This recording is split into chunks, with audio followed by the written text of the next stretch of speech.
Откакто вие сте начало на този отбор, той показва зъби, много добри игри, не сте загубили матч. Естествено няма отбор в света, който да не губи матчове, но правим впечатление във вашата кариера. Отивате в отбори, в които винаги имат подобни проблеми. И Севлиево, и след това Ботев, Пловдив, и сега в Пирин. Едно предизвикателство, което като че ли имам чувство, че вие умишлено го търсите. Така, защото не съм се доказал още. Иначе, принципно, ако ми искат отбори, които нямат проблеми, няма да им откажа. Със сигурност. Моето мнение е, че още не съм се доказал, затова съм готов да се пробвам, в смисъл независимо какви са условията. И друго нещо, което ми направи господин Ангел впечатление, е, че вие имахте имидж на един изключително така ерудиран и специалист, който така не избухва, мери думите си.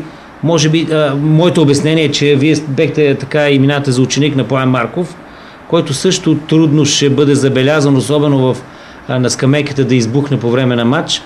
Но сега, откакто сте в Благоевград, дали заради това, че там са по-темпераментни хората, по-южни, по-така емоционални, забелязвам в изявите ви така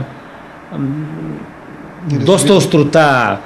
Ние няма да ни свалят по бели гащи, ето един израз, или пък ще посрещнат миньор едни луди или бесни македонци. Това умишлен подбиран словесен похват ли е от ваша страна или просто тези години, в които вие чакахте ред да се докажете, стигнахте до извода, че трябва малко да сте като Мауриньо, който постоянно търси конфликт. Дали ще е с съдия, с президенти, с медии и така нататък? Не, принципно не търси конфликти. Повода беше... Много е важно, не знам... Или провокацията, аз не намерих точната дума. Начин да провокирате и себе си, пък и футболисти. Не става въпрос за провокация. Става въпрос... важно е, футболистите доста често копират държанието на треньора. Тоест, ако треньора е благ, възпитан, това създава мнение, че той не е твърд, че няма характер. Специално за матча бях длъжен да го направя това нещо, защото исках по някакъв начин да провокирам нашите футболисти, така че да разберат, че матчът е много важен. Второ, опитах се да повлияя психически на противника, така че да бъдат изнервени. Мисля, че успях, защото забелязах, че миньор владея добре топката. Предишния мач с Бероя. Една от основните ни цели беше това, да се опитам да ги изнервя, така че да използвам това, да превърна тази тяхна сила в слабост. Едва ли не преди вашето отиване в Благоевград се смяташе, че Пирин ще е един от трите изпадащи отбора. Сега вече ситуацията се промени коренно. Има много мачове. Явно, че футбол е на такова ниво, че всеки може да вземе точка от всеки. Особено сега започват по-лошото време. Нашите терени, пак да се върнем на тези прослови терени, ще се разкалят. Вчера гледах, впрочем, тук исках да вметна Тича.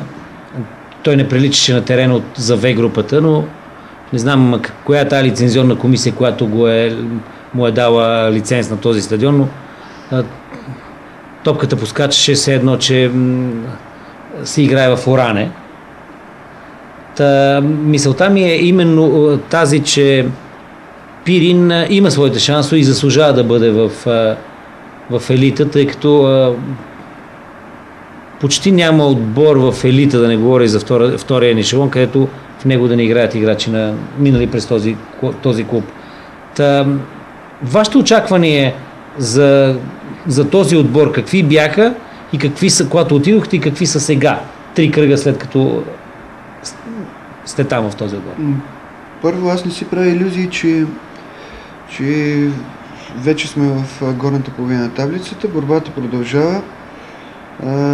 Вижда се, че конкуренцията ще се засили за това, кое ще остане. затова избягваме да си правим дългосрочни планове. Тоест, в момента ни предстои мач с Берое. Основното нещо е да се концентрираме върху него. А че Пирин не заслужава да играе във втория ешелон е така, защото мисля, че ако се направи една статистика, почти съм сигурен, че не съм е правил, но почти съм сигурен, че Пирин е най-младият отбор в момента в Агро.